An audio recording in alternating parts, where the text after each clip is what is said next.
Welcome students, कैसे हैं आप सभी लोग। आपका अपने चैनल क्विक स्मार्ट टिप्स में बहुत बहुत स्वागत है।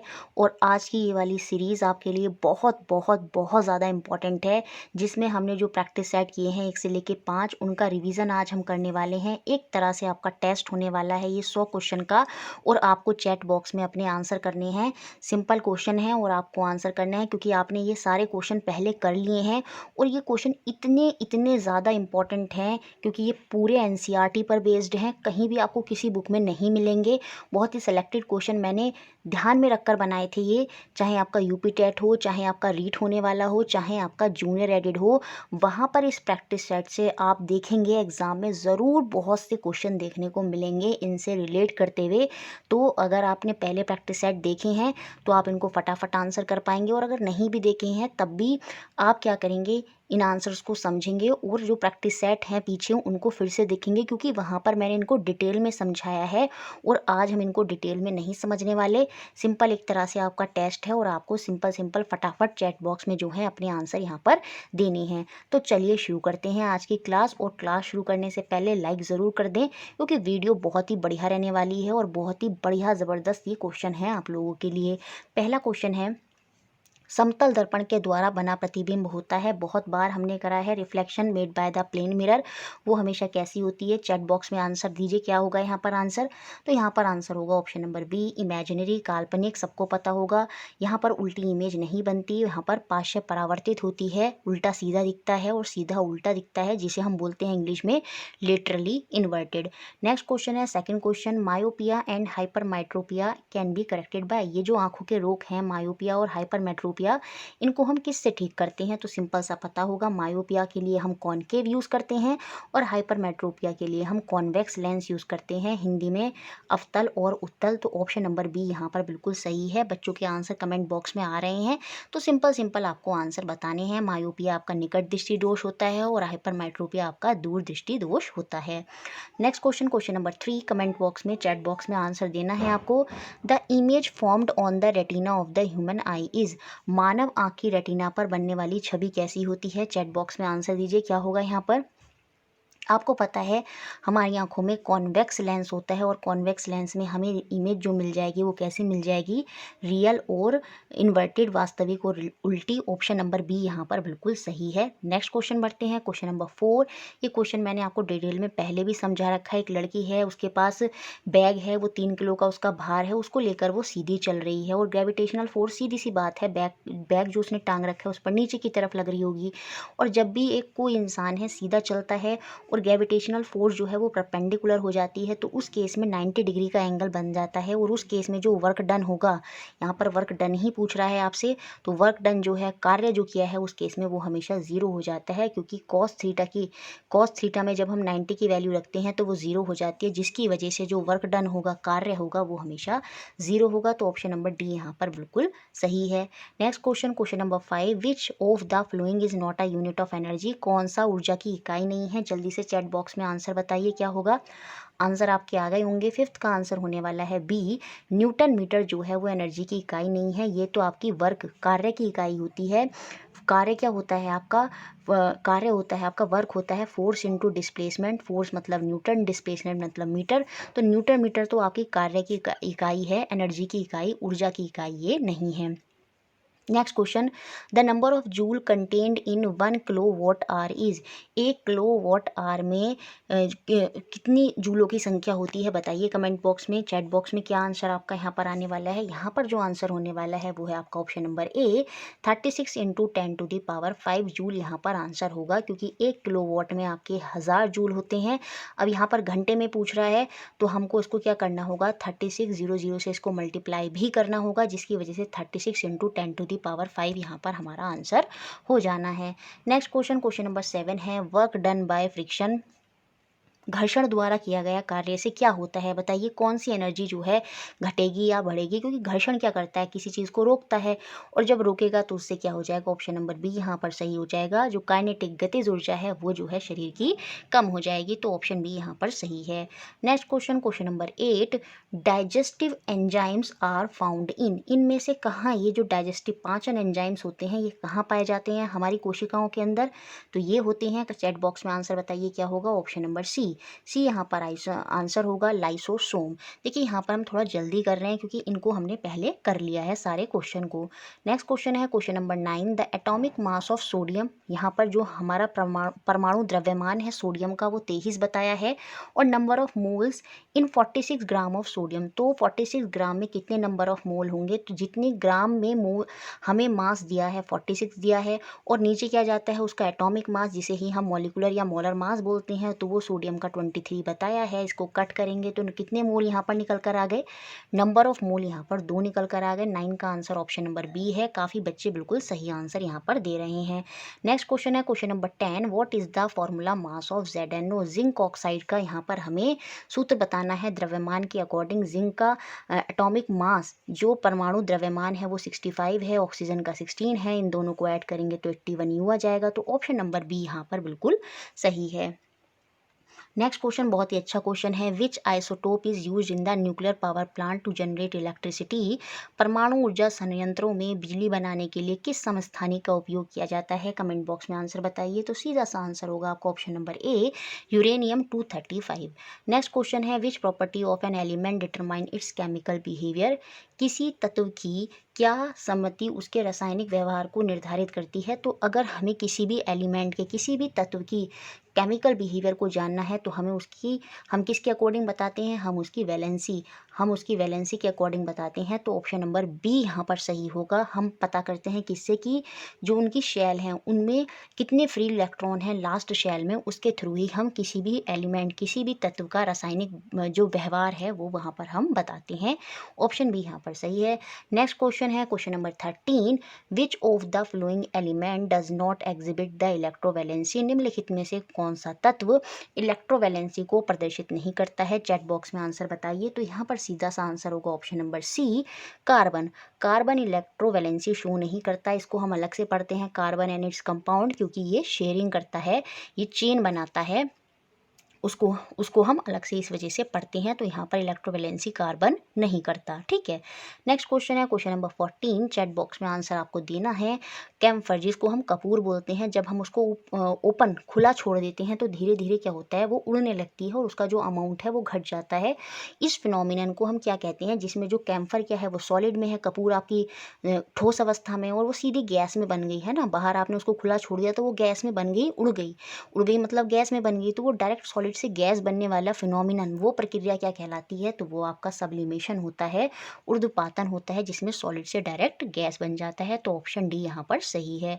नेक्स्ट क्वेश्चन क्वेश्चन नंबर 15, जो रॉकेट होता है वो किस संरक्षण के सिद्धांत पर कार्य करता है। चैट बॉक्स में आंसर करें। तो वो कार्य करता है आपका मोमेंटम के संरक्षण पर। तो यहाँ पर मोमेंटम को गति नहीं बोलेंगे, यहाँ पर हम बोलेंगे हिंदी में संवेग। संवेग संरक्षण के सिद्धांत पर आपका रॉकेट कार्य करता है। बाकी न्यूटन के तीसरे नियम पर भी ये कार्य करता है। नेक्स्ट क्वेश्चन क्वेश्चन नंबर 16, जिसका आंसर आपको कमेंट बॉक्स में बताना है कि यहाँ पर कौन से कथन सही हैं। देखिए, पौधे प्रकाश संश्लेषण के बिना रह सकते हैं, बिल्कुल। पौधे जो हैं खाना जो रात के समय तो बनाते नहीं हैं तो वो रह सकते हैं। क्या पौधे श्वसन के बिना रह सकते हैं, रेस्पिरेशन के बिना रह सकते हैं? नहीं। जैसे हम हर टाइम ब्रीथ करते हैं सेम ऐसे प्लांट भी करते हैं। तो ये ऑप्शन तो हो गया गलत। इसके अलावा ए सी डी आप देखेंगे तो सारे के सारे सही हैं। तो ए सी डी यहाँ पर सही होगा। इसका मतलब ऑप्शन नंबर 4 यहाँ पर बिल्कुल सही होना चाहिए। फोटोसिंथेसिस और रेस्पिरेशन दोनों ही चाहिए होते हैं प्लांट को। फोटोसिंथेसिस रेस्पिरेशन दोनों ही साइमल्टेनियस एकाएक होने वाली प्रक्रिया हैं जो दिन के समय होती हैं। तो ए सी और डी हमारे यहाँ पर सही है, बी ही यहाँ पर हमारा जो कथन था वो गलत था। नेक्स्ट क्वेश्चन क्वेश्चन नंबर 17, जब एक athlete do not come to rest immediately after crossing the winning line due to the. जो एक एथलीट होता है जब वो जीत की रेखा पार कर लेता है उसके बाद वो तुरंत विराम अवस्था में नहीं आता, आराम की अवस्था में नहीं आता। क्यों? क्योंकि वहाँ पर इनर्शिया ऑफ मोशन, जो गति का जड़त्व होता है वो कार्य कर रहा होता है। तो ऑप्शन ए यहाँ पर बिल्कुल आपका सही होने वाला है, जिसकी वजह से उसकी बॉडी क्या है, मोशन में ही रहना चाहती है, गति में ही रहना चाहती है, लेकिन वो रुकने की कोशिश कर रहा होता है। यही हमारा इनर्शिया होता है, जड़त्व का नियम होता है। आप कमेंट बॉक्स में अब बताने वाले हैं चैट बॉक्स में कि ये जड़त्व का नियम किसने दिया है। तो चैट बॉक्स में बताइए कि जड़त्व का नियम जो लॉ ऑफ इनर्शिया है ये किसने दिया है और इसको हम किस न्यूटन के नियम से कहाँ पर इसका यूज़ हुआ है, ये भी आपको चैट बॉक्स में अभी के अभी बताना है। नेक्स्ट क्वेश्चन देखते हैं, क्वेश्चन नंबर 18, जिसका आंसर आप चैट बॉक्स में देने वाले हैं। इन सोनार वी यूज, सोनार में हम किसका उपयोग करते हैं, बताइए चैट बॉक्स में। सोनार की फुल फॉर्म तो क्या होती है, ये भी एग्जाम में पूछी जा सकती है। रीट, यूपीटेट और जूनियर एडिट के लिए मोस्ट इंपॉर्टेंट क्वेश्चन है ये। साउंड नेविगेशन एंड रैंकिंग जो है ये आपकी सोनार की फुल फॉर्म है। ये समुद्र में यूज़ करी जाती है उपकरणों का पता लगाने के लिए। चैट बॉक्स में बच्चों के लिए आंसर आ रहे हैं कि जो सोनार होता है वो कौन सी वेव्स यूज़ करता है। यहाँ पर होती हैं अल्ट्रासोनिक वेव्स, तो ऑप्शन नंबर ए यहाँ पर बिल्कुल सही है। नेक्स्ट क्वेश्चन है, अर्थक्वेक जो प्रोड्यूस होता है which kind of sound before the main shock wave begin, भूकंप मुख्य झटके की लहर शुरू होने से पहले किस तरह की ध्वनि को उत्पन्न करता है, बताइए जरा चैट बॉक्स में। यहाँ पर क्या आंसर होने वाला है, यहाँ पर आपका आंसर होने वाला है इंफ्रासाउंड, तो ऑप्शन नंबर बी। अपश्रव्य जो ध्वनि होती हैं जिनकी जो रेंज होती है 20 हर्ट्ज से कम होती है, अर्थक्वेक प्रोड्यूस होने से पहले यही साउंड जो है वो प्रोड्यूस होती है, इंफ्रासोनिक, तो ऑप्शन बी यहाँ पर सही है। नेक्स्ट क्वेश्चन है क्वेश्चन नंबर 20, जिसमें बताना है the defect of vision in which a person is able to see the distant object. दूर की वस्तु तो स्पष्ट दिखाई देती है, लेकिन पास की वस्तु जो नियरली वस्तु है वो वहाँ पर उसको सही से दिखाई नहीं देती। तो ये कौन सा रोग होता है, ये होता है आपका दूर दृष्टि दोष। और यहाँ पर देखिए जल्दबाजी में हम क्या करेंगे, हाइपरमेट्रोपिया लगा देंगे, ऑप्शन नंबर सी, लेकिन नहीं, यहाँ पर जो आंसर है वो ऑप्शन नंबर डी है, वो उपरोक्त सभी। देखिए long sightedness, far sightedness, hypermetropia, इन तीनों का मतलब यही है दूर दृष्टि दोष, तो ऑप्शन नंबर डी यहाँ पर सही है, उपरोक्त सभी। नेक्स्ट क्वेश्चन देखते हैं, question number 21, when we change feeble sound to loud sound increase it, जब हम ध्वनि को तेज़ ध्वनि में बदलते हैं तो हम इसकी, देखिए क्योंकि हम इसको लाउड कर रहे हैं और लाउडनेस डिपेंड करती है किस पर, एम्पलीट्यूड पर, आयाम पर, तो ऑप्शन नंबर बी यहाँ पर बिल्कुल सही होने वाला है। नेक्स्ट क्वेश्चन देखते हैं, क्वेश्चन नंबर 22, चैट बॉक्स में आंसर आप बताएंगे। उत्तल लेंस की क्षमता होती है क्या, पावर ऑफ कॉन्वेक्स लेंस यहाँ पर हमें बतानी है क्या होती है, तो कमेंट बॉक्स में आंसर आने चाहिए। यहाँ पर आंसर आ रहे हैं बिल्कुल पॉजिटिव, ऑप्शन नंबर बी, घनात्मक। जो पावर ऑफ कॉन्वेक्स लेंस होती है वो पॉजिटिव होती है, जबकि कॉनकेव लेंस की जो पावर होती है, क्षमता होती है, वो निगेटिव होती है। क्वेश्चन नंबर 23 है, पानी से भरी बाल्टी की गहराई कम दिखाई देती है, इसका कारण क्या होता है, the depth of the bucket filled with water seems low, this is due to, ये किसकी वजह से होता है, ये होता है आपका, बताइए चैट बॉक्स में क्या आंसर है। यहाँ पर आंसर है ऑप्शन नंबर बी, अपवर्तन, रिफ्रैक्शन की वजह से ये होता है। इसी की वजह से तारे टिमटिमाते हुए दिखाई देते हैं, कोई भी वस्तु है, छड़ी आपको जो है वो टेढ़ी दिखाई देती है, वो सब आपका रिफ्रैक्शन की वजह से ही होता है। जब लाइट एक मीडियम से दूसरे मीडियम में जाती है उसकी वजह से ये होता है, तो ऑप्शन बी यहाँ पर बिल्कुल सही है। नेक्स्ट क्वेश्चन है क्वेश्चन नंबर 24, चैट बॉक्स में आंसर देना है आपको। एंगस्ट्रॉम क्या मापता है, बताइए एंगस्ट्रॉम क्या मापता है, तो आंसर आ रहे हैं बिल्कुल वेवलेंथ। यहाँ पर जो आंसर होगा वो होगा तरंगदैर्ध्य, वेवलेंथ। और आपको ये बात भी याद रखनी है कि एक एंगस्ट्रॉम किसके बराबर होता है, 10⁻⁻10 मीटर के ये बराबर होता है। नेक्स्ट क्वेश्चन देखते हैं, क्वेश्चन नंबर 25, पृथ्वी की आयु का आकलन किया जाता है किसके द्वारा, how is the age of earth measured, बताइए किसके द्वारा हम पृथ्वी की आयु को आंकते हैं, चैट बॉक्स में आंसर दीजिए। बिल्कुल यहाँ पर आंसर होने वाला है option number C, uranium dating पद्धति से हम बताते हैं जो पृथ्वी है उसकी आयु, और कार्बन डेटिंग से हम बताते हैं जीवाश्म, जो बहुत पुराने जीवाश्म होते हैं, फॉसिल्स होते हैं, उनकी आयु हम कार्बन डेटिंग से बताते हैं, कार्बन 14 से, ठीक है। नेक्स्ट क्वेश्चन देखते हैं, क्वेश्चन नंबर 26, बर्नौली का प्रेम्य किस पर आधारित है, इंपॉर्टेंट क्वेश्चन है। बर्नौली की जो थ्योरम है वो किस पर बेस्ड होती है, जिसमें ये कहा जाता है कि जब पानी जो है वो स्ट्रीम लाइन फ्लो में जाता है तो जो एनर्जी है वो हर जगह कंजर्व होती है, तो ये बर्नौली की थ्योरम किस पर बेस्ड है, ऑप्शन नंबर ए यहाँ पर बिल्कुल सही होने वाला है, ऊर्जा संरक्षण पर ये बेस्ड है। नेक्स्ट क्वेश्चन, क्वेश्चन नंबर 27, यदि लोलक की लंबाई 4 गुनी कर दी जाए तो लोलक के झूले का समय, if the length of pendulum is reduce to 4 time, उसको 4 गुना कर दिया जाता है तो पेंडुलम स्विंग करेगा किस तरह से, ये हमें बताना है वो कैसे स्विंग करेगा।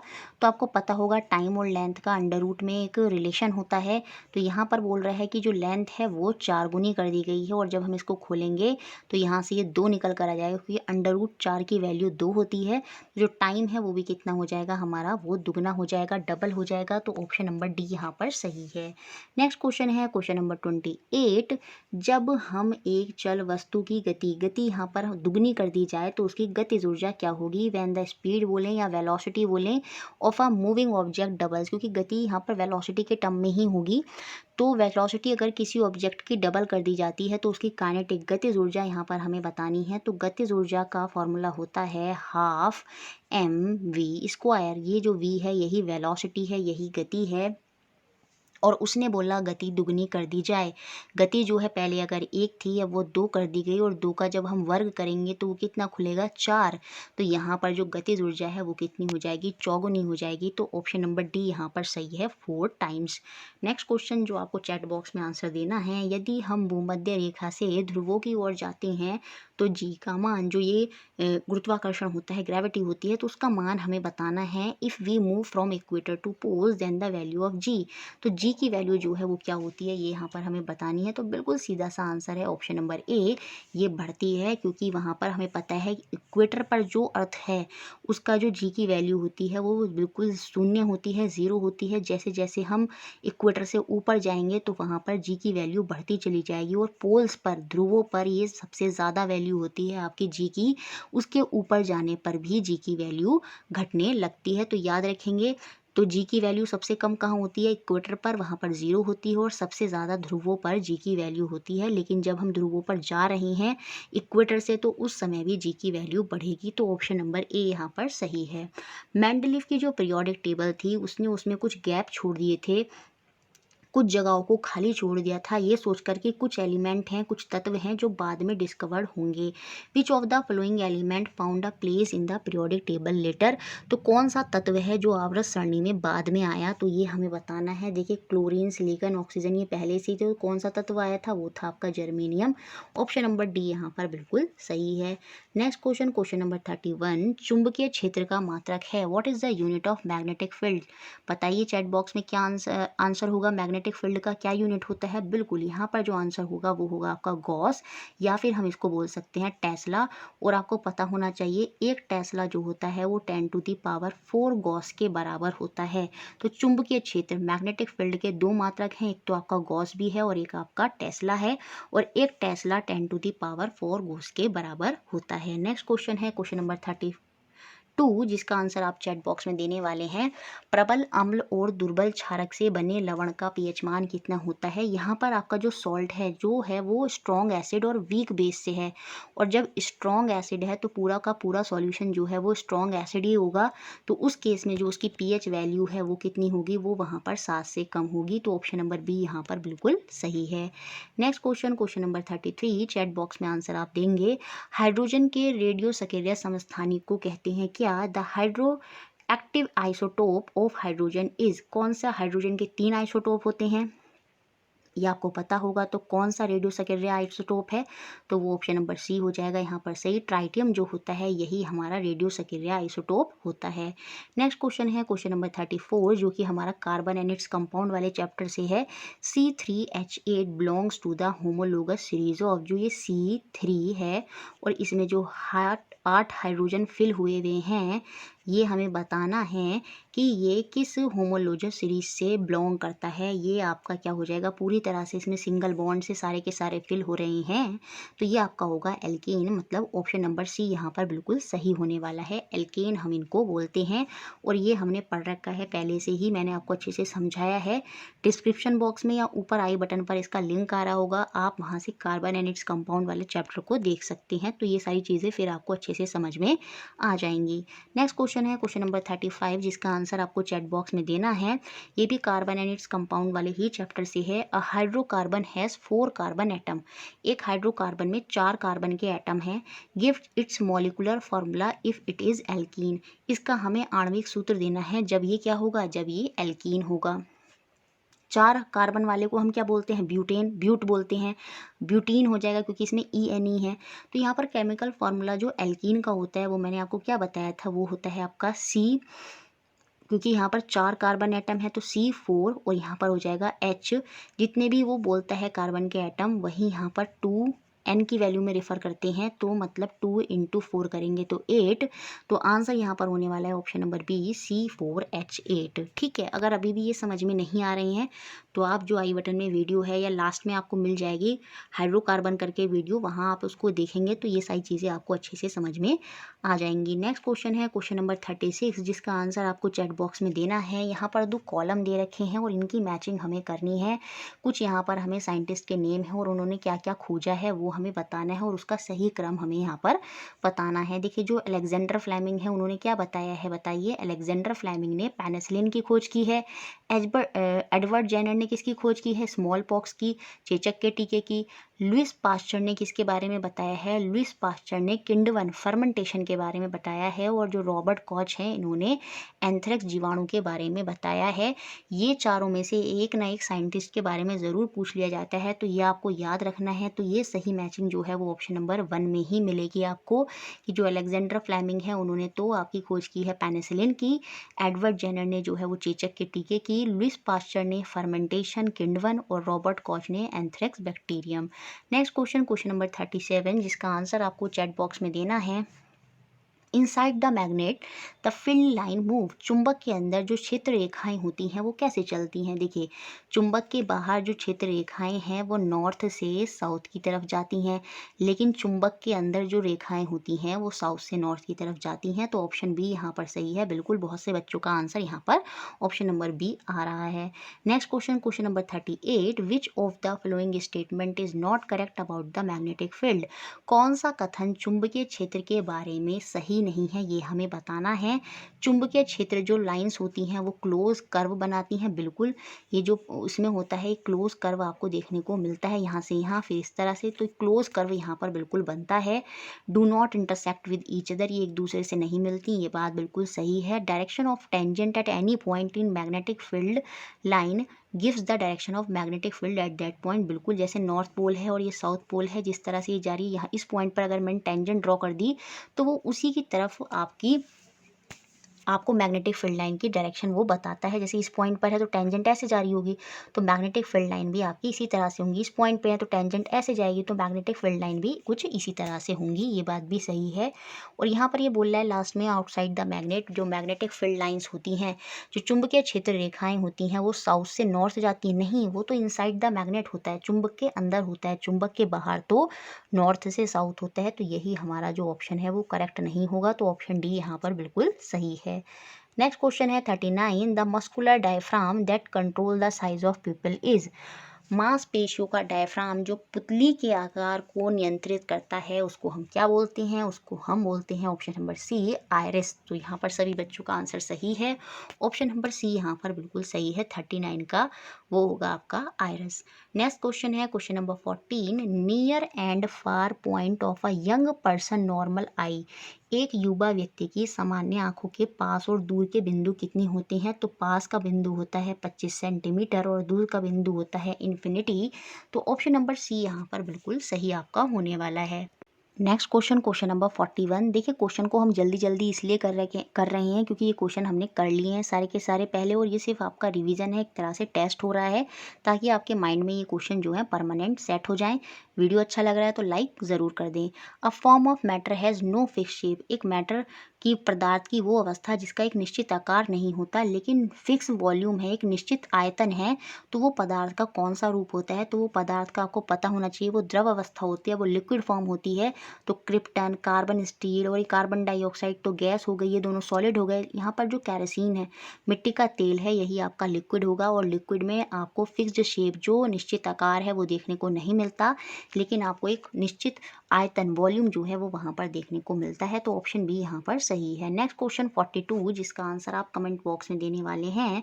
विच of the following cause the temperature of a substance to remain constant while it is going under going a change in its state. ये मैंने बहुत बार समझाया है क्योंकि ये मोस्ट इंपॉर्टेंट क्वेश्चन है। इसको मैं बहुत डिटेल में हर बार आपको समझाती हूँ, लेकिन इस बार नहीं समझाएंगे क्योंकि पहले ही बहुत समझा रखा है। निम्नलिखित में से किसके कारण किसी पदार्थ का तापमान स्थिर रहता है जबकि वह अपनी अवस्था में परिवर्तन के दौर से गुजर रहा है। तो ज़्यादातर बच्चों के आंसर सही आ रहे हैं। 42 का आंसर यहाँ पर ऑप्शन नंबर ए होगा। उसको हम बोलते हैं लेटेंट हीट, गुप्त ऊष्मा। नेक्स्ट क्वेश्चन नंबर 43, जिसका आंसर आप देने वाले हैं which of the following can not be considered as a form of matter. यहाँ पर कौन सी पदार्थ की अवस्था नहीं है या पदार्थ का कोई एक रूप नहीं है, ये हमें बताना है। देखिए एटम है, एटम तो बिल्कुल है, ये पदार्थ है। मैटर है, वाटर है, वाटर H2O, इसमें भी आपके मॉलिक्यूल हैं, ये भी एक पदार्थ है। ये इलेक्ट्रॉन यहाँ पर बिल्कुल एक पदार्थ है, मैटर है। लेकिन जो ह्यूमिडिटी है, इसकी ना ही कोई निश्चित आकार वॉल्यूम है, ना ही आप इसको देख सकते हैं, है ना। तो यहाँ पर ये मैटर की फॉर्म में नहीं आएगा। जैसे समर है, वेदर है, रेनी है, तो ये सब कोई मैटर थोड़ी होते हैं, मैटर नहीं होते। मैटर में क्या होगा, कोई आयतन वहाँ पर वो घेर रहा होगा, उसका कोई वेट होगा, उसको आप फिजिकली उसको आइडेंटिफाई कर सकते हैं, है ना। तो ह्यूमिडिटी यहाँ पर इस तरह से नहीं होगी। तो ऑप्शन नंबर सी जो है वो पदार्थ की एक रूप यहाँ पर नहीं होगा। नेक्स्ट क्वेश्चन है क्वेश्चन नंबर 44, जिसका आंसर आपको देना है when heat is constantly supplied by a burner to a boiling water. जो पानी एक उबल रहा है, उसमें जब ऊष्मा की आपूर्ति लगातार हो रही है, then the temperature of water during vaporisation. तो वाष्पीकरण के दौरान पानी का तापमान कितना होगा, वो आपको मैंने बता रखा है। गुप्त ऊष्मा वहाँ पर चल रही है, तो तापमान जो है वो नहीं बढ़ने वाला है। तो ऑप्शन डी यहाँ पर सही होगा, तापमान जो है वो बिल्कुल भी नहीं बढ़ेगा। नेक्स्ट क्वेश्चन है क्वेश्चन नंबर 45, जिसका आंसर आप चैट बॉक्स में देंगे। When the liquid is spun rapidly, जब हम तरल को तेजी से घुमाते हैं तो डेंसर पार्टिकल जो है वो एक तरफ आ जाते हैं, बॉटम में आ जाते हैं, उसके नीचे आ जाते हैं सघन कण जो होते हैं, और जो लाइटर पार्टिकल हैं वो वहीं पर टॉप में रह जाते हैं। तो जो हल्के कण होते हैं वो ऊपर ही रह जाते हैं। तो यह यहाँ पर कौन से सिद्धांत का प्रयोग होता है, चैट बॉक्स में आंसर बताइए, कौन से सिद्धांत का प्रयोग हो रहा है। बिल्कुल यहाँ पर जो आंसर होगा वो होगा आपका ऑप्शन नंबर ए, सेंट्रीफ्यूगेशन, केंद्र प्रसारण यहाँ पर हो रहा है। जैसे हम ब्लड में करते हैं, ब्लड में से लिक्विड पार्ट क्या होता है, प्लाज्मा, उसको अलग करने के लिए, और उसका जो सॉलिड पार्ट है जिसमें RBC WBC ये सब हैं, उसको अलग करने के लिए क्या करते हैं, एक गोल मशीन में सारे जो वो होती हैं, क्या कहते हैं आपकी, जिनमें आपका ब्लड रखा जाता है, वो सारा एक लगा के रख दिए जाते हैं, और फिर उसको गोल गोल घुमाया जाता है, जिससे क्या होता है, प्लाज्मा एक तरफ आ जाता है, और जो ब्लड का सॉलिड पार्ट है जिसमें और सारे सब्सटेंस है वो एक तरफ उसमें हो जाते हैं। और यही विधि आपकी सेंट्रीफ्यूगेशन होती है। चाहे आपकी वॉशिंग मशीन हो, चाहे आप जो मक्खन निकालते हैं, वो सारे के सारे इसी पर वर्क करते हैं। नेक्स्ट क्वेश्चन है 46, जिसका आंसर आप चैट बॉक्स में देंगे। बहुत ही सिंपल है, which of the flowing element is not a metalloid. कौन सा तत्व उपधातु यहाँ पर नहीं है। बोरॉन, सिलिकॉन, जर्मेनियम, बिल्कुल सारे के सारे उपधातु हैं, लेकिन टंगस्टन तो आपका धातु है, मेटल है, जिसको हम बल्ब के फिलामेंट में यूज़ करते हैं। तो यही यहाँ पर मेटलॉइड नहीं है, उपधातु नहीं है। तो ऑप्शन डी यहाँ पर सही है। नेक्स्ट क्वेश्चन है 47, जिसका आंसर आप देंगे। In tincture of iodine find the solute and solvent. Iodine के टिंचर में विलय और विलयन का पता लगाना है आपको, सॉरी विलायक का पता लगाना है। तो सॉल्यूट क्या होता है, जो कम अमाउंट में होता है। सॉल्वेंट क्या होता है, विलायक क्या होता है, वो जो ज़्यादा अमाउंट में होता है। जैसे अगर पानी में मैंने चीनी मिला दी, तो चीनी तो आपकी सॉल्यूट है, और जो पानी है वो आपका सॉल्वेंट है। तो ऐसे ही यहाँ पर जो आयोडीन है वो तो आपका सॉल्यूट होगा, और उसमें जो अल्कोहल है वो आपका सॉल्वेंट है। तो ऑप्शन नंबर बी यहाँ पर बिल्कुल सही होने वाला है। नेक्स्ट क्वेश्चन, जिसका आंसर आप चैट बॉक्स में देंगे। विच of the flowing non metal is a good conductor of electricity. कौन सा उपधातु या अधातु, सॉरी उपधातु बोल रहे हैं, अधातु विद्युत का सुचालक है। तो कौन सा नॉन मेटल अच्छा चालक है, गुड कंडक्टर है, सुचालक है इलेक्ट्रिसिटी का, विद्युत का। तो यहाँ पर आंसर होने वाला है सीधा सा आपका ग्रेफाइट, क्योंकि एल्युमिनियम जो है और गोल्ड जो है ये तो आपके मेटल हैं, सिलिकॉन तो आपका उपधातु है। तो यहाँ पर अधातु कौन है, वो ग्रेफाइट है। तो ग्रेफाइट याद रखेंगे, ये एक ऐसा धातु है जो बिजली का अच्छा चालक होता है। तो ऑप्शन सी यहाँ पर सही है। Next question number 49, endoplasmic reticulum जो हमारी कोशिकाओं के अंदर होता है ना, यहाँ पर लिखा भी है, सेल का एक ऑर्गेनल है। Exist as a membrane network that extend from the outer membrane of the nucleus to the plasma membrane making a connection between them. Endoplasmic reticulum कोशिका जीवों में एक झिल्लीदार नेटवर्क के रूप में मौजूद होता है, जो नाभिक के बाहरी झिल्ली में प्लाज्मा झिल्ली पर तक फैली होती है। कहाँ से, नाभिक से लेके प्लाज्मा झिल्ली तक ये फैली हुई होती है। और उनके बीच एक संबंध बनाती है, तो कौन सा कथन एंडोप्लाज्मिक रेटिकुलेट के बारे में सही नहीं है? Which of the statement is not related to endoplasmic reticulum? It behave as a transport channel for protein between nucleus and cytoplasm. बिल्कुल, ये देखिए, ये जो नाभिक है आपका न्यूक्लियस है और इसमें जो कोशिका होती है, बीच में जो द्रव भरा है साइटोप्लाज्म, उसके बीच में एक कनेक्शन बनाने का, प्रोटीन के सप्लाई करने का कार्य करती है। बिल्कुल ये बात सही है। It transport material between various region in cytoplasm, ये बात भी सही है, ये काम एंडोप्लाज्मिक रेटिकुलम का होता है। It is a site of energy generator, ये ऊर्जा उत्पादन का एक स्थल हो सकता है? नहीं, ये तो आपका माइटोकॉन्ड्रिया होता है, तो ये सॉरी माइटोकॉन्ड्रिया, हाँ माइटोकॉन्ड्रिया ही होता है। तो ऑप्शन नंबर सी ही यहाँ पर फीचर नहीं है, स्टेटमेंट सही नहीं है। किसके बारे में? एंडोप्लाज्मिक रेटिकुलम के बारे में। ठीक है, नेक्स्ट क्वेश्चन है क्वेश्चन नंबर 50, जिसको आंसर आपको चैट बॉक्स में बताना है। देखिए, ये क्वेश्चन तो बहुत आता है कि कोशिका दे देते हैं और उसके बारे में पूछते हैं, लेकिन ये क्वेश्चन कम या अभी तक आया नहीं है, लेकिन आगे आ सकता है कि आपको न्यूक्लियस दे देगा, आपको जो केंद्रक होगा उसका स्ट्रक्चर दे देगा और आपसे पूछेगा बताइए, इनके लेबलिंग कीजिए, इनके बारे में बताइए कौन कौन से जो केंद्रक है जो आपकी कोशिका के अंदर होता है, उसके कौन कौन से भाग उसके अंदर होते हैं, वो हमें यहाँ पर बताने हैं। लिखा भी है स्ट्रक्चर ऑफ न्यूक्लियस। तो ये ए क्या है? ये आपका न्यूक्लियोल्स है। क्या है? ये आपका न्यूक्लियोल्स है। यहाँ पर बी क्या है? ये जो धागे से दिखाई देते हैं इनको हम क्रोमेटिन बोलते हैं, तो बी आपका क्रोमेटिन हो जाएगा। सी, यहाँ पर ये जो जैसे आपकी सेल मेम्ब्रेन होती है ऐसी ये आपकी न्यूक्लियर मेम्ब्रेन हो गई। डी यहाँ पर क्या है? ये जो इसमें जेल भरा हुआ दिखाई दे रहा है ये है आपका न्यूक्लियोप्लाज्म। तो यहाँ पर जो आंसर होगा वो ऑप्शन नंबर सी होगा। ए हमारा न्यूक्लियोल्स है, बी हमारा क्रोमेटिन है, सी हमारा न्यूक्लियर मेम्ब्रेन है और डी हमारा न्यूक्लियोप्लाज्म है। इसका स्क्रीनशॉट आप खींच सकते हैं। नेक्स्ट क्वेश्चन है क्वेश्चन नंबर 51, जिसका आंसर आप लोग देने वाले हैं। If the tip of the sugar cane plant is removed from the field even then it keep on growing in length, this is due to the presence of. यदि गन्ने के पौधे की नोक को खेत से हटा दिया जाए तब भी वह लंबाई में बढ़ता रहता है, किसकी उपस्थिति के कारण ऐसा होता है? किसकी उपस्थिति के कारण उसकी कोशिकाएं जो हैं वहाँ पर ग्रो करती हैं? वो होता है आपका इंटर कैलरी मेरिस्टेम। तो ऑप्शन नंबर डी यहाँ पर बिल्कुल सही होगा। जैसे गन्ने को हमने काट दिया यहाँ से बीच में से उसकी नोड से, जब हम किसी को उसकी नोड से काट देते हैं तो वहाँ पर होती है नोड में क्या? Inter calorie meristem. और उनका काम ही क्या होता है? वो भी आपकी ग्रोथ में मदद करती हैं, जो कि आपकी परमानेंट सेल के बीच में होती हैं इंटर कैलरी आपकी मेरिस्टेम। एपिकल मेरिस्टेम जो होता है जहाँ पर कोशिका का विभाजन होता है प्लांटों में, वो आपके टॉप पर पाई जाती हैं। प्लांट में टॉप पर, उसकी टिप पर या फिर उसकी जड़ों की टिप पर, वहाँ पर ये पाई जाती हैं। लेटरल मेरिस्टेम जो होती हैं ये भी आपकी क्या करती हैं? उसकी चौड़ाई में, जो पौधा है वो खाली लंबाई में नहीं चौड़ाई में भी बढ़ता है, वो बढ़ता है आपका लेटरल मेरिस्टेम की वजह से। तो आंसर ऑप्शन नंबर डी है यहाँ पर। नेक्स्ट क्वेश्चन है 52, इसका आंसर आपको चैट बॉक्स में देना है। The momentum of the bullet of mass 20 gram fired from a gun is 10 kg metre per second. तो काइनेटिक एनर्जी हमें यहाँ पर बतानी है क्लू जूल में। तो ये आंसर आप लोग बताइए, थोड़ा सा टाइम दे रही हूँ इसको सॉल्व करिए, क्योंकि मैंने पहले आपको इसको सॉल्व कराया है। बताइए आंसर यहाँ पर क्या होगा? 20 ग्राम को कन्वर्ट कर लीजिए पहले केजी में, क्योंकि किलो जूल में पूछ रहा है। तो यहाँ पर ये हो जाएगा 0.02। ठीक है, काइनेटिक एनर्जी आपको मोमेंटम संवेग के फॉर्म में, काइनेटिक एनर्जी का फॉर्मूला क्या होता है? P²/2m। इस फॉर्मूले में सारी वैल्यूज़ रख दीजिए। तो ये तो हमारी काइनेटिक एनर्जी जूल में आ जाएगी। बाद में हमें उसे किलो जूल में भी कन्वर्ट करना है, तो उसको 1000 से डिवाइड भी कर दीजिएगा और वहाँ से आपका आंसर निकल कर आ जाना है कितना? Option number B 2.5। यहाँ पर मैंने बहुत डिटेल में सॉल्व नहीं करा है, तो जिन्होंने पहले प्रैक्टिस सेट नहीं देखे हैं 1 से लेके 5 आपको मिल जाएंगे, या लास्ट में मैं आपको उसका लिंक या ऊपर भी लिंक आ रहा होगा, तो उसको भी आप देखकर उनको और डिटेल में समझ सकते हैं। नेक्स्ट क्वेश्चन देखते हैं question number 53। The form of energy possessed by a flying bird is. उड़ते हुए पक्षी के पास कौन सी ऊर्जा होती है? मैंने हमेशा बताया है दोनों ही ऊर्जा होंगी।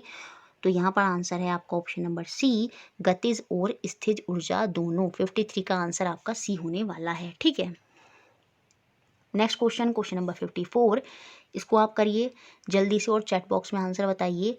अ man of mass 50 kg jump to a height of 1 metre, his potential energy at the highest point is.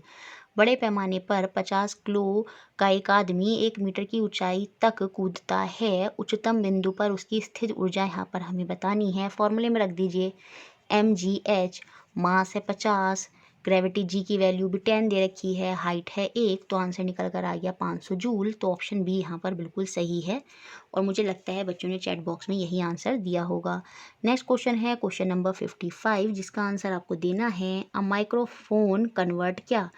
A microphone जो होता है वो परिवर्तित करता है क्या, बताइए आंसर यहाँ पर क्या होगा। तो आंसर यहाँ पर है option number B, sound energy को इलेक्ट्रिक एनर्जी में वो कन्वर्ट कर देता है, विद्युत ऊर्जा ध्वनि ऊर्जा को विद्युत ऊर्जा में। ठीक है, तो ऑप्शन नंबर बी यहाँ पर सही है। नेक्स्ट क्वेश्चन नंबर 56, जिसका आंसर आपको चैट बॉक्स में देना है। कौन सा कथन यहाँ पर सही है ये हमें बताना है। तो बताइए ज़रा कौन कौन से कथन इन चारों में से सही हैं और फिर हमारा आंसर यहाँ पर क्या होने वाला है। देखिए क्रोमोसोम्स जो होते हैं वो न्यूक्लियस में नहीं होते, वो आपके न्यूक्लियस में होते हैं, तो ये तो हमारा सही नहीं है। Genes are located in chromosome, बिल्कुल गुणसूत्र जो होते हैं वो आपके गुणसूत्रों के अंदर ही आपके जीन होते हैं, ये बात सही है। Unicellular organism respire and reproduce, एक कोश के जीव श्वसन और जनन दोनों करते हैं, बिल्कुल करते हैं, जैसे आपका अमीबा होता है। The most important function of cell membrane is to control the entry and exit of material from cell, बिल्कुल कोशिका झिल्ली का सबसे महत्वपूर्ण कार्य यही तो होता है कि कोशिका में जो पदार्थ आ रही हैं जा रही हैं उनका नियंत्रण। तो बी सी डी तीनों के तीनों सही हैं, ऑप्शन नंबर सेकंड यहाँ पर सही है। तो बच्चों के आंसर भी यही आ रहे हैं, इसका मतलब प्रैक्टिस सेट आपने अच्छे से देखे हैं, मोस्ट ऑफ द बच्चों के आंसर चैट बॉक्स में सही हैं। नेक्स्ट क्वेश्चन है question number 57, the part of alimentary canal which receive bile juice from the liver and store it in a gall bladder is. आहार नाल का वह कौन सा भाग है जो यकृत से जो पित्तरस होता है उसको ग्रहण करता है और वो कहाँ पर स्टोर होता है, पित्ताशय में स्टोर होता है, लेकिन फाइनली उसको ग्रहण कौन करता है, उसको रिसीव कौन करता है, उसको रिसीव करता है कौन, बताइए चैट बॉक्स में आंसर। बिल्कुल यहाँ पर आंसर होगा आपका स्मॉल इंटेस्टाइन, जिसको हम छोटी आंत या क्षुद्रांत बोलते हैं, तो ऑप्शन नंबर सी यहाँ पर सही है। नेक्स्ट क्वेश्चन नंबर 58, बहुत ही सिंपल है। उर्वरक जो होते हैं, फर्टिलाइज़र जो होते हैं, उनमें कौन से पोषक होते हैं, क्रॉप के कौन से न्यूट्रिएंट हमें फर्टिलाइज़र में देखने को मिलते हैं। आपने देखा भी होगा गाँव वगैरह में NPK लिखा होता है, जो वहाँ पर जो फर्टिलाइज़र के वो जो आते हैं कट्टे वगैरह, तो वो नाइट्रोजन, NPK का मतलब क्या है, नाइट्रोजन, फॉस्फोरस और आपका पोटाशियम। तो यहाँ पर जो आंसर होगा वो क्या होगा, ऑप्शन नंबर सेकंड यहाँ पर बिल्कुल सही है। नेक्स्ट क्वेश्चन, चैट बॉक्स में आंसर आपको देना है। Example of fibrous root is, रेशेदार जिसको हम आपस्थानिक जड़ें भी बोलते हैं, उनका उदाहरण क्या है। जितने भी सीरियल्स होते हैं, चाहे आपका राइस हो, चाहे आपका वीट हो, चाहे आपका मेज़ हो, मक्का हो, ये सारे के सारे क्या होते हैं, इनमें जो जड़ें होती हैं वो कैसी होती हैं, फाइब्रस होती हैं, आपकी आपस्थानिक होती हैं। बाकी दूसरी प्रकार की जड़ें कौन सी होती हैं, वो आपके टैप रूट होती हैं, जिसका एग्जाम्पल क्या है, कैरेट है, ठीक है, मस्टर्ड है, ग्राम है, वो सब सारे उसके उदाहरण हैं। लेकिन मेज़ क्या है, वो आपका रेशेदार है, फाइब्रस रूट है। और क्या क्या एग्जाम्पल हैं फाइब्रस रूट के, जरा चैट बॉक्स में बताएंगे क्या क्या आंसर होंगे। और जी बिल्कुल, यहाँ पर और बहुत सारे एग्जाम्पल होते हैं फाइब्रस रूट के, जैसे आपकी जो घास हो गई, बनाना हो गया, बैम्बू हो गया, ये सारे के सारे फाइब्रस रूट के ही एग्जाम्पल हैं। Next question number 60, communicable disease cholera is cause by, जो संक्रमण रोग है हैजा, वो किसकी वजह से होता है, वो कौन से बैक्टीरिया, कौन से जीवाणु की वजह से होता है, बताइए ज़रा आंसर। जी बिल्कुल, ऑप्शन नंबर डी यहाँ पर सही है, विवियो कैलरी नाम के बैक्टीरिया से आपको कम्युनिकेबल डिजीज हैजा हो सकता है, कॉलरा हो सकता है। नेक्स्ट क्वेश्चन नंबर 61, जिसका आंसर आपको देना है चैट बॉक्स में। Which of the following are exothermic process, कौन से यहाँ पर एक्सोथर्मिक प्रक्रियाएं हैं, एक्सोथर्मिक क्या होती हैं, जिनमें रिएक्शन करने पर क्या होता है, खूब सारी हीट जो एनर्जी है, हीट एनर्जी जो है वो प्रोड्यूस होगी। जब पानी और क्विक लाइम की रिएक्शन कराते हैं, चूने की पानी के साथ जब अभिक्रिया होगी, बिल्कुल वहाँ पर क्या होगी, हीट जो है वो प्रोड्यूस होगी। डाइल्यूशन ऑफ एसिड, जब पानी में हम एसिड मिलाते चले जाएंगे तो बिल्कुल वहाँ पर अम्ल को हम पतला कर रहे हैं, तो उसमें एसिड में हम क्या डाल रहे हैं, पानी डाल रहे हैं, पानी में एसिड नहीं डाल रहे, एसिड में पानी डाल रहे हैं, उसको पतला कर रहे हैं, तो वहाँ पर बिल्कुल हीट प्रोड्यूस होगी। तभी तो कहते हैं कि पहले पानी लेंगे और उसमें धीरे धीरे एसिड डालेंगे, ऐसा नहीं कि एसिड लिया और उसमें पानी डाल लिया, तो वहाँ पर तो हीट प्रोड्यूस होगी, एक्सोथर्मिक हो जाएगा। तो पहली और सेकेंड रिएक्शन दोनों एक्सोथर्मिक है, वहाँ पर हीट प्रोड्यूस होगी। इवेपोरेशन ऑफ वाटर, इसमें कोई हीट प्रोड्यूस नहीं हो रही है, तो एक सिंपल आपका इवेपोरेशन का प्रोसेस है। ऐसी सब्लिमेशन ऑफ कैम्फर, ये तो प्रोसेस हैं, ये नहीं होंगे। फर्स्ट और सेकंड ही यहाँ पर आंसर होने वाला है। तो मतलब आंसर है ऑप्शन नंबर ए, चूने के पानी के साथ प्रक्रिया और अम्ल को पतला करने की प्रक्रिया। ठीक है, next question, question number 62, oxidation is a process which evolve. ऑक्सीकरण एक ऐसी प्रक्रिया है जिसमें डैश शामिल है, बताइए क्या होता है ऑक्सीकरण। जी, इसमें एडिशन ऑफ ऑक्सीजन होता है और रिमूवल ऑफ हाइड्रोजन होता है। तो यहाँ पर आंसर ए भी होगा और डी भी होगा। देखिए जैसे कैल्शियम है, कैल्शियम की रिएक्शन अगर मैंने किसके साथ कराई, ऑक्सीजन के साथ कराई, तो मुझे क्या मिल गया, कैल्शियम ऑक्साइड। तो ये मेरी क्या है, आपकी कौन सी रिएक्शन हो गई, ये मेरी हो गई क्या, ऑक्सीडेशन। ऑक्सीकरण की प्रक्रिया हो गई जिसमें ऑक्सीजन का एडिशन होगा या फिर क्या होगा, हाइड्रोजन का रिमूवल होगा। तो ऑप्शन नंबर डी यहाँ पर और ए दोनों ही सही हैं।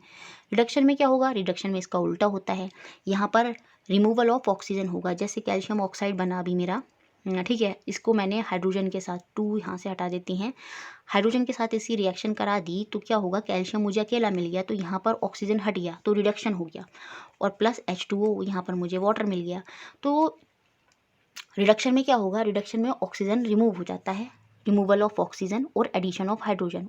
तो यहाँ पर हाइड्रोजन ऐड होगा और ऑक्सीजन रिमूव होगा। बी और सी यहाँ पर दोनों सही हैं। तो यहाँ पर एक ऑप्शन नहीं, दो ऑप्शन सही हैं आपके 62 और 63 में। ठीक है, तो ऑक्सीडेशन और रिडक्शन आपको समझ में आ गया होगा, बहुत डिटेल में हमने प्रैक्टिस सेट में भी समझाया है इसको। 64 का आंसर सिंपल सा बताइए, ratio in which hydrogen and oxygen present in volume. Volume के टर्म में बताना है। H2O हाइड्रोजन के 2 और ऑक्सीजन का एक ही मॉलिक्यूल है, तो आंसर यहाँ पर होने वाला है option number C, 2:1। Next question, question number 65, tomato is the natural source of which acid. जल्दी से बताइए आंसर क्या होगा, टमाटर किस अम्ल का प्राकृतिक स्रोत है। बिल्कुल बिल्कुल oxalic acid, option number D यहाँ पर बिल्कुल सही होने वाला है।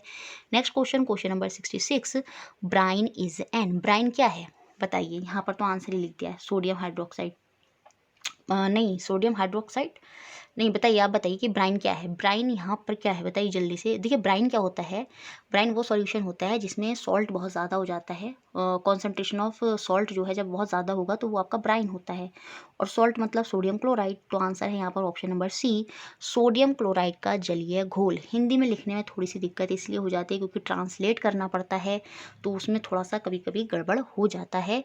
बाकी मेरी कोशिश रहती है कि बेस्ट तरीके से मैं बच्चों को समझा सकूं, बता सकूं। वीडियो अच्छा लग रहा है लाइक करना है, प्रैक्टिस सेट से इस सीरीज से आपको जुड़े रहना है। ठीक है, अभी हमने टॉप 100 क्वेश्चन कर लिए, फिर अब हम 5 प्रैक्टिस सेट और करेंगे, फिर से रिवीजन करेंगे। इस तरह से ये क्वेश्चन आपको बहुत हेल्प करेंगे एग्जाम में, देख लेना आप। Next question, question number 67, Na2CO3 10H2O। ये क्वेश्चन चाहे आप इस तरह का देख लीजिए, रीट में भी आया है, यूपी टेट में भी आया है, और पूरे चांसेस हैं जूनियर एडिट में भी कुछ इस तरह का क्वेश्चन आपको देखने को मिले। तो बताइए किसका फॉर्मूला है Na2CO3, चैट बॉक्स में 10H2O। जी ये फार्मूला है आपका वॉशिंग सोडा का, ऑप्शन नंबर ए यहाँ पर सही होगा। वॉशिंग सोडा का ये फार्मूला है, ये है आपका क्या, sodium carbonate. Sodium CO3, CO3 क्या होता है, कार्बोनेट, तो सोडियम कार्बोनेट मतलब वॉशिंग सोडा। चैट बॉक्स में आंसर बताइए कि बेकिंग सोडा का फार्मूला क्या होता है। बेकिंग सोडा का फॉर्मूला क्या होता है, 67 में बताइए बेकिंग सोडा का फॉर्मूला। जी बेकिंग सोडा का फॉर्मूला होता है sodium bicarbonate, sodium by NaHCO3, sodium bicarbonate NaH CO3, sodium bicarbonate होता है आपका बेकिंग सोडा का। ब्लीचिंग पाउडर का फॉर्मूला क्या होता है बताइए, ब्लीचिंग पाउडर का फॉर्मूला क्या होता है, कैल्शियम ऑक्सीक्लोराइड, CaOCl2। जी हाँ, ब्लीचिंग पाउडर का होता है कैल्शियम ऑक्सीक्लोराइड। तो ये सारे फॉर्मूले होते हैं। Next question 68, at which temperature is gypsum heated to form plaster of Paris. Plaster of Paris बनाने के लिए जिप्सम को किस ताप पर गर्म किया जाता है। चैट बॉक्स में आंसर बताइए क्या होगा।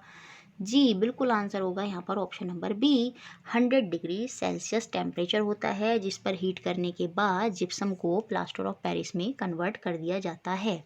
Next question, question number 69, aluminium is used for making cooking utensils. Aluminium का जो उपयोग है वो खाना पकाने के बर्तन के लिए भी किया जाता है। एल्युमिनियम के निम्नलिखित में से कौन से गुण उसके लिए जिम्मेदार हैं ताकि हम उसको यूज़ कर रहे हैं एज अ यूटेंसिल बर्तन की फॉर्म में। बताइए क्या आंसर होगा यहाँ पर।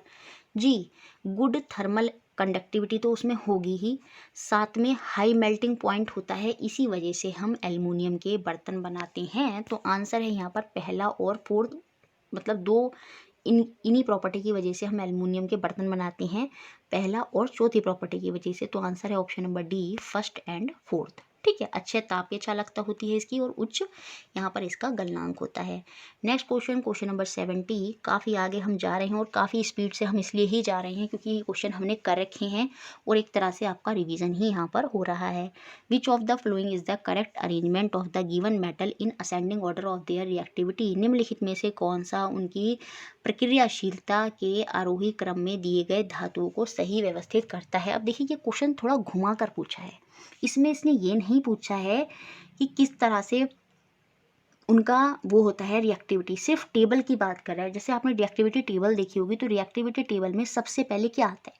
सबसे पहले पोटाशियम आता है, फिर क्या आता है? सोडियम आता है। तो इस फॉर्म में पूछ रहा है, असेंडिंग के इसी ऑर्डर में पूछ रहा है कि जिस ऑर्डर में आपकी रिएक्टिविटी टेबल होती है उसकी उसी का असेंडिंग ऑर्डर बताना है। तो सबसे पहले पोटाशियम आएगा, वो तो ऑप्शन में है नहीं, तो फिर सोडियम आ जाएगा। फिर कैल्शियम आता है, कैल्शियम ऑप्शन में है नहीं। फिर आपका मैग्नीशियम आता है, तो मैग्नीशियम आ जाएगा। आयरन तो बाद में आता है, जिंक पहले आ जाता है। तो ऑप्शन नंबर डी ही यहाँ पर जो है वो रिएक्टिविटी सीरीज का सही ऑर्डर है। असेंडिंग ऑर्डर में ही इसी तरह से ये शुरू से अरेंज होते हैं। पहले असेंडिंग मतलब इसी तरह से ये सोडियम, मैग्नीशियम, जिंक, आयरन इसी फॉर्म में ये अरेंज होंगे। तो ऑप्शन नंबर डी यहाँ पर बिल्कुल सही है। Next question, question number 71। Which of the flowing non metal is lustrous. कौन सा धातु यहाँ पर चमकदार है, ये हमको बताना है। बताइए जरा क्या आंसर होगा। 71 का आंसर है option number D, iodine. Iodine जो होता है वो आपका धातु है और ये चमकता है। बिल्कुल ऑप्शन डी यहाँ पर सही है। नेक्स्ट क्वेश्चन 72, जिसका आंसर आपको देना है। Newland reaction is called. Newland की जो रिलेशन होती है, सॉरी रिएक्शन बोल रहे हैं, रिलेशन, इसको हम क्या कहते हैं? ये पीरियोडिक टेबल से क्वेश्चन है, बताइए इसको क्या बोलते हैं। ऑप्शन नंबर बी यहाँ पर बिल्कुल सही है, लॉ ऑफ ऑक्टेव। ये बोलते थे कि जो एलिमेंट हैं उनका जो पहला एलिमेंट है टेबल में अरेंज है और वो जो 8वां एलिमेंट है उसकी प्रॉपर्टी सेम होगी। हर पहले एलिमेंट की प्रॉपर्टी 8वें एलिमेंट की प्रॉपर्टी से मैच करेगी। यही था लॉ ऑफ ऑक्टेव और यही न्यूलैंड की रिलेशन थी, क्योंकि इसको न्यूलैंड ने ही दिया था लॉ ऑफ ऑक्टेव को। तो ऑप्शन बी यहाँ पर सही है। नेक्स्ट क्वेश्चन, क्वेश्चन नंबर 73, जिसका आंसर आपको देना है। The time of Mendeleev the number of element known were. Mendeleev के समय ज्ञात तत्वों की संख्या कितनी थी? 63। ऑप्शन नंबर ए यहाँ पर बिल्कुल सही होने वाला है, 63 आपका यहाँ पर आंसर है। Next question 74। An object is place at a distance of 0.25 metre in front of a plane mirror. एक वस्तु को समतल दर्पण के सामने 0.25 मीटर की दूरी पर रखा जाता है। वस्तु और छवि के बीच की दूरी हमें यहाँ पर बतानी है। Distance between the object and image. ये मिरर है, यहाँ पर ये आपका ऑब्जेक्ट है, यहाँ पीछे इस तरह से मिरर में, प्लेन मिरर में इमेज बन जाएगी। और आपको पता है जब ऑब्जेक्ट 0.25 मीटर की दूरी पर है तो इमेज भी 0.25 मीटर की दूरी पर बनेगी। और ये यहाँ से लेके यहाँ तक की दूरी पूछ रहा है, इन दोनों को जोड़ देंगे तो कितना आ जाएगा? 0.5। इसका मतलब आंसर है आपका ऑप्शन नंबर सी। जी, यहाँ पर आंसर होगा option number C. Next question, question number 75, जिसका आंसर आपको देना है। For a real object which of the following can be produce as a real image. एक वास्तविक वस्तु के लिए निम्नलिखित में से कौन वास्तविक छवि बना सकता है? कौन सा मिरर या लेंस वास्तविक छवि बनाता है? तो कॉनकेव मिरर और कॉन्वेक्स लेंस, ये ही दोनों रियल इमेज बनाते हैं। तो ऑप्शन देख लेते हैं। जी बिल्कुल, ऑप्शन नंबर बी यहाँ पर सही है, कॉनकेव मिरर। अवतल दर्पण या फिर कॉन्वेक्स लेंस होता तब भी आपका आंसर यहाँ पर क्या हो जाता? सही हो जाता, क्योंकि इन दोनों में ही हमें वास्तविक छवि देखने को मिलती है जिसको हम किसी पर्दे वगैरह पर प्राप्त कर सकते हैं। नेक्स्ट क्वेश्चन, क्वेश्चन नंबर 76, कौन सा कथन यहाँ पर सही है विशेष क्षेत्रीय स्पीसीज के बारे में? बताइए कौन सा कथन यहाँ पर सही है। तो यहाँ पर जो कथन सही होने वाला है वो है आपका option number 3, they are found exclusively in specific habitat. ये केवल विशिष्ट आवास में ही पाए जाते हैं। यही आपके एंडेमिक स्पीसीज होते हैं। जैसे कंगारू जो होते हैं वो खाली ऑस्ट्रेलिया में ही पाए जाते हैं, तो वो आपकी एंडेमिक स्पीसीज हैं। ऑप्शन 3 यहाँ पर सही है। नेक्स्ट क्वेश्चन, क्वेश्चन नंबर 77, जिसका आंसर आपको देना है। An object at distance of 15 centimetre is slowly move toward a pole of convex mirror the image get. 15 centimetre की दूरी पर एक वस्तु को धीरे धीरे उत्तल दर्पण के ध्रुव की ओर लाया जाता है। छवि हमको कैसी मिल जाएगी, बताइए। ये कॉन्वेक्स मिरर की बात हो रहा है और कॉन्वेक्स मिरर में आपको पता होना चाहिए उत्तल दर्पण में हमेशा जो इमेज बनती है वो आभासी होती है, वर्चुअल होती है। तो पहला और दूसरा ऑप्शन बाहर। जी हाँ, बिल्कुल सही आंसर ऑप्शन नंबर डी यहाँ पर सही होगा। डिमिनिश्ड और वर्चुअल आपको पता होना चाहिए। कॉन्वेक्स मिरर में इमेज जो होती है वो छोटी और आभासी आपकी होती है। Next question, question number 78। देखिए ये न्यूमेरिक क्वेश्चन है। इसको मैंने बहुत ही अच्छे से आपको जब प्रैक्टिस सीरीज़ कराई थी वहाँ पर मैंने कराया था। अगर बच्चों को याद आ रहा है तो आप प्लीज़ इसका स्क्रीनशॉट खींच के इसको सॉल्व करें। फिलहाल मैं डायरेक्ट आंसर बता रही हूँ यहाँ पर आपको। ऑप्शन नंबर बी यहाँ पर सही है। 2 × 10⁵ जूल जो है वो इसका आंसर होगा। बाकी प्रैक्टिस सेट में मैंने आपको इसको प्रॉपर अच्छे से सॉल्व करवाया था। नेक्स्ट क्वेश्चन देखते हैं, question number 79। 2 register are connected in series and equivalent resistance is 10 ohm. दो प्रतिरोध को श्रृंखला में जोड़ा जाता है, मतलब सीरीज में है, और जब सीरीज में होते हैं तो सारे रेजिस्टेंस जो होते हैं आपस में डायरेक्टली जुड़ जाते हैं और वही इक्विवेलेंट प्रतिरोध रेजिस्टेंस के बराबर होते हैं। तो ये जो दो रेजिस्टेंस है जुड़े हुए हैं, इसके बाद जो इक्विवेलेंट, जो जुड़ने के बाद जो प्रतिरोध फाइनल आ रहा है वो कितना है, 10 ओम का यहाँ पर प्रतिरोध है। R1 + R2 की वैल्यू कितनी है, वो है आपकी 10 ओम। जब हम इन दोनों ही रजिस्टर को सीरीज में समांतर में जोड़ते हैं तो उस केस में यहाँ पर जो इक्विवेलेंट रेजिस्टेंस है वो कितना आता है, 2.54। पैरेलल में क्या हो जाता है, 1/R1 + 1/R2 is equal to 1/2.4। इसको खोलेंगे, पॉइंट हटेगा तो ऊपर 10 आ जाएगा। 2 5 जा 10, 2 1 जा 2, 2 2 जा 4, तो नीचे क्या आ रहा है, 12। अब देखिए 12 यहाँ से ही हम पहचान जाएंगे इसको, क्योंकि 10 कब बन सकता है, 5 + 5 से भी 10 बन जाएगा। ये ऑप्शन तो बाहर। 7 + 4 कितना होगा, 11, तो 10 तो आंसर यहाँ पर नहीं आएगा। अब देखिए किसके एलसीएम से 12 बनेगा, 6 और 4 के ही एलसीएम जब आप लेंगे तो वो 12 हमको देगा। तो यहाँ पर जो आंसर है वो होगा क्वेश्चन नंबर बी यहाँ पर आंसर है। आप इनको जोड़ेंगे तब भी आपका यही बनेगा, और जब पैरेलल में भी आप जोड़ेंगे 1/6 + 1/4 को, तो आप एलसीएम लेंगे 12 और ऊपर जाएगा 10, तो फिर से क्या बन जाएगा, ये 1/2.4, और खाली जब हम आर की वैल्यू बताएंगे तो रेसिप्रोकल कर देंगे तो वो आपका 2.4 हो जाएगा। तो सही है, ऑप्शन नंबर बी यहाँ पर सही है। डायरेक्ट आप ऑप्शन भी रख कर देख सकते हैं, ठीक है, किसी भी तरह से आप इसको कर सकते हैं। नेक्स्ट क्वेश्चन है क्वेश्चन नंबर 80, जिसका आंसर आपको देना है। Biogas is a better fuel than animal dung cake. Biogas जो है, जो पशु का गोबर का केक होता है, उसकी तुलना में बेहतर ईंधन है। क्यों? क्योंकि बायोगैस जो होता है ना वो कम्प्लीटली जल जाता है और कोई रेजिड्यू नहीं देता। तो बताइए क्या आंसर है? आंसर मैंने बोल ही दिया है ऑलमोस्ट। जी बिल्कुल, ऑप्शन नंबर सी जो है वो यहाँ पर बिल्कुल सही है। नेक्स्ट क्वेश्चन जिसका आंसर आपको देना है। Vegetative propagation refer to the formation of new plant from. कायिक प्रबंधन से तात्पर्य नए पौधे के निर्माण से है। जो नए पौधे का निर्माण कैसे होता है वेजिटेटिव प्रोपोगेशन में? जी, उसमें जो निर्माण होता है वो होता है किससे, स्टेम, रूट और लीफ से। या जैसे स्टेम से किसका हो गया आपका क्या कहते हैं, रोज़ के प्लांट का, है ना। लीफ से किसका हो गया, ब्रायोफाइलम, पत्थर चट्टा का। तो ऐसे जब जब नया प्लांट जो है किसी पौधे के बीज से ना होकर उसके अदर बॉडी पार्ट से, चाहे वो स्टेम हो, रूट हो, चाहे लीव हो, उनसे ग्रो करते हैं, तो वही क्या कहलाता है, आपका कायिक प्रबंधन या वेजिटेटिव प्रोपोगेशन कहलाता है। ऑप्शन नंबर डी यहाँ पर सही है। नेक्स्ट क्वेश्चन 82, जिसका आंसर आपको देना है। वीडियो अच्छी लग रही है अभी तक, अगर किसी ने लाइक नहीं किया, लाइक करें, शेयर कर दें ज़रूर। ये ना सोचें कि क्वेश्चन सिर्फ हम तक रहें, औरों को भी बता दें, औरों की भी हेल्प हो जाएगी, ठीक है। और अगर सब्सक्राइब नहीं किया तो प्लीज़ सब्सक्राइब भी ज़रूर कर दें। बताइए इसका आंसर क्या होगा? कौन सी प्रॉब्लम एसोसिएट करती है बर्निंग ऑफ कोल से? जब हम कोयले को जलाते हैं तो उससे कौन सी समस्याएं उत्पन्न होती हैं? कार्बन डाइऑक्साइड का एमिशन बिल्कुल होता है, अम्लीय वर्षा भी होती है, बिल्कुल जहरीली धातु की मात्रा के साथ राख, बिल्कुल बिल्कुल। तो ऑप्शन नंबर डी यहाँ पर बिल्कुल सही है। ऑल ऑफ दीज सारी समस्याएं जो हैं बर्निंग ऑफ कोयले को जलाने से लेकर संबंधित हैं। Next question 83, the temperature inside the solar cooker range from. Solar cooker के अंदर का जो तापमान होता है वो किस से किस रेंज के बीच होता है? बताइए ज़रा, आंसर क्या होगा यहाँ पर? जी, यहाँ पर आंसर होगा ऑप्शन नंबर बी, 100 से लेके 140 डिग्री सेल्सियस के बीच। Next question number 84, the main advantage of AC power transmission over DC power transmission क्या होता है? बताइए चैट बॉक्स में क्या आंसर होगा यहाँ पर।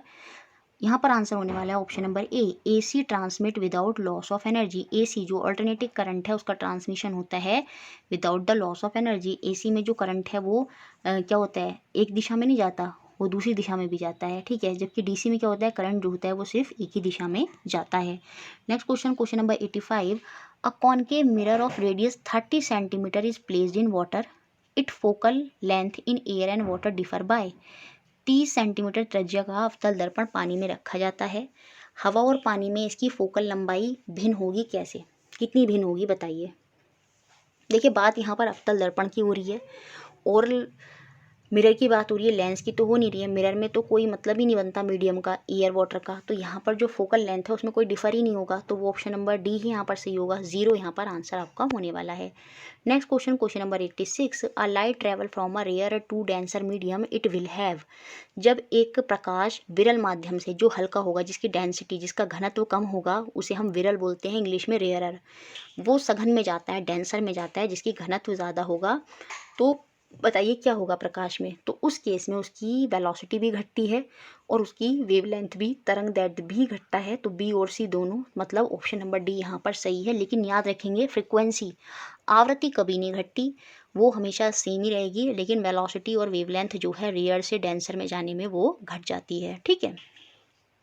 नेक्स्ट क्वेश्चन, क्वेश्चन नंबर 87, इसका आंसर तो यहाँ पर है ही, the speed of light in water will be 2.26 into 10⁸ metre per second. तो ऑप्शन नंबर सी यहाँ पर बिल्कुल सही है। इसके लिए आपको उसी स्पीड ऑफ लाइट पता होनी चाहिए, वो तो होती है 3 इंटू 10⁸, और हमें अपवर्तनांक, पानी के अपवर्तनांक की वैल्यू कितनी है 1.33, उसको रख देते हैं, तो उससे हमें पूरी जो चाल है पानी में या किसी भी ऑब्जेक्ट में, अगर हमें उसका अपवर्तनांक पता है तो हम उससे उसकी चाल को बता सकते हैं, उसकी स्पीड को बता सकते हैं।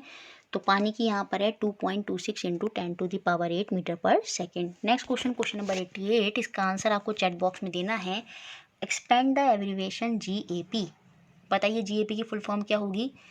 तो यहाँ पर जो आंसर है, बिल्कुल सही आंसर है यहाँ पर option number C, Ganga action plan जो है वो GAP की।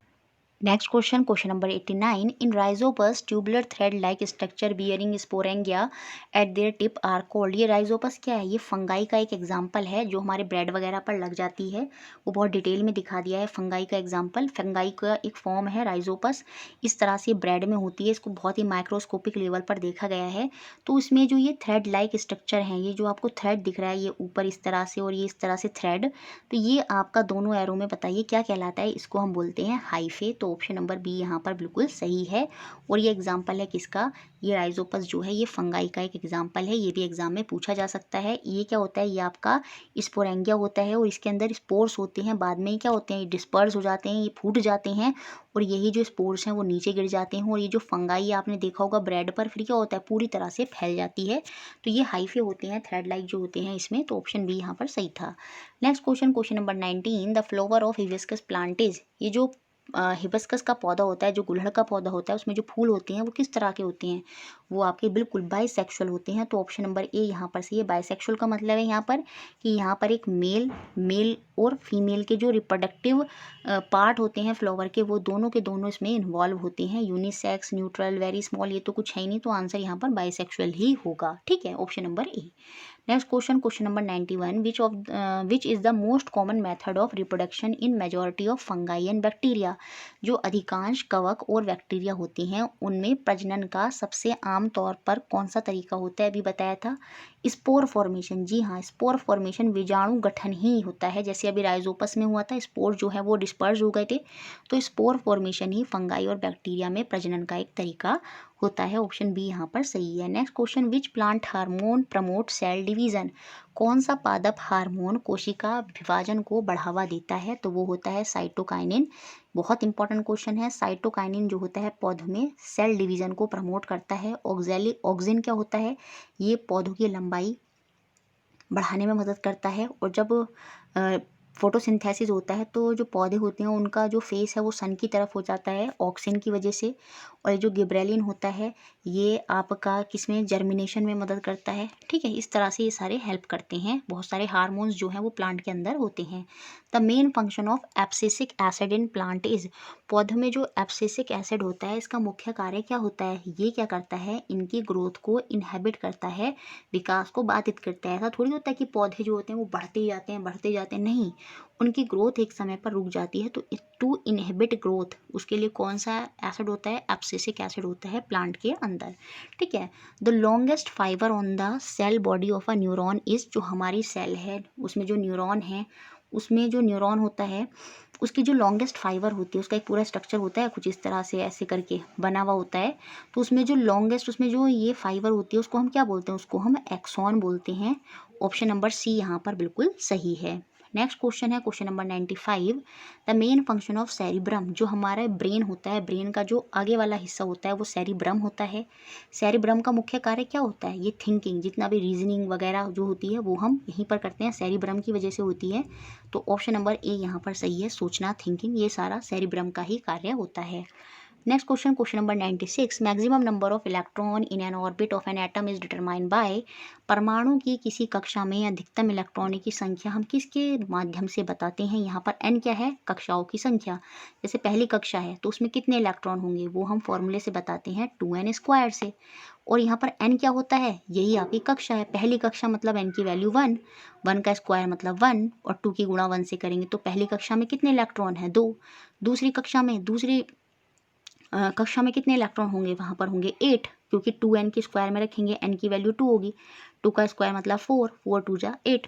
तो कौन सा फॉर्मूला हो गया, 2n स्क्वायर वाला फॉर्मूला हो गया, ऑप्शन नंबर बी। इसी के थ्रू हम बताते हैं कि कितने नंबर ऑफ इलेक्ट्रॉन हैं किसी भी ऑर्बिट में, किसी भी कक्षा में, किसी भी एटम की।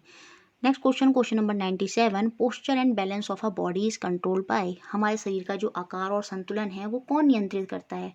तो जो हमारे ब्रेन का पिछला हिस्सा होता है, कौन सा हिस्सा होता है, सेरिबेलम, वो नियंत्रित करता है। तो ऑप्शन नंबर सी यहाँ पर सही हो जाएगा, cerebellum. Next question question number 98। The arrangement of element in modern periodic table is based on, जो आधुनिक आवर्त सरणी है उनमें तत्वों को किस प्रकार व्यवस्थित किया गया है, ये हमें बताना है। ऑप्शन नंबर बताइए कौन सा सही है। जी, ऑप्शन नंबर बी यहाँ पर बिल्कुल सही होगा, increasing atomic number in horizontal rose.